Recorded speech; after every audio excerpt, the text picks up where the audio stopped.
παιδιά, σήμερα θα σας κάνω ένα, πώς λέγεται, θα σας δει ένα tour, κάτι τέτοιο, και θα σας δείξω τα ακουστικά που πήρα. Λοιπόν, είναι αυτά εδώ, ακουστικά.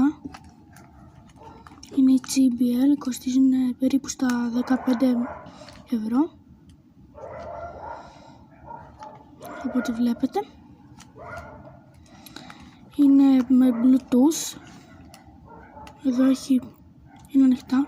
Έχει συν, πλην και ένα προγράμμα βίντεο, και από εδώ ανοίγει και κλείνει. Εδώ έχει τη βάση για να μπαίνει αυτό εδώ το καλώδιο, θα σας δείξω μετά. Και από μέσα, περιμένετε, κάπου εδώ. Και εδώ πέρα είναι η βάση που φορτίζει. Κοστίσανε περίπου στα 15 ευρώ.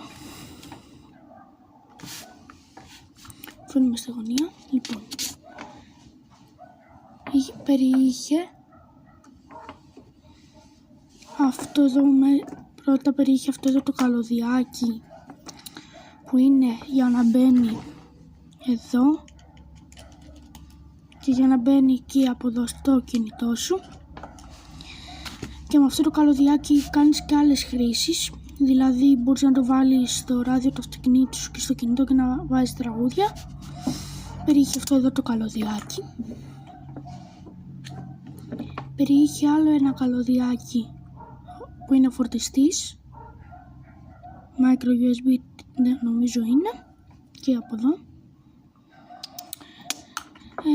Και πήρα αυτόν εδώ τον adapter, ο οποίος είναι και αυτός JBL. Το οποίο χαρακτηριστικό και ωραίο που έχει αυτός εδώ ο φορτιστής είναι ότι μπορείς να συνδέσεις δύο. Δηλαδή μπορώ να βάλω το κινητό μου εδώ και μπορώ να βάλω και τα ακουστικά μου εδώ πέρα να φορτίσουν και τα δύο. Αυτά εδώ τα ακουστικά τα πήρα από το Τζάμπο της Γαστούνης. Είναι πολύ ωραία, έχουν πολύ δυνατό μπάσο. Και ναι,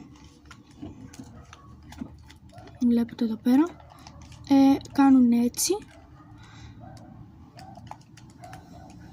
και δηλαδή ανοίγουν όμως τόσο και από τις δύο μεριές. Και ναι, αυτά είναι ακουστικά. Στα Τζάμπο της Γαστούνης κοστίζουν 14,80, δηλαδή 15 ευρώ. Ναι, αυτά είναι ακουστικά. Ελπίζω, παιδιά, να σας άρεσε. Και άμα σας άρεσε, κάντε ένα like, ένα subscribe, ένα share, ένα comment, και τα λέμε στο επόμενο βίντεο.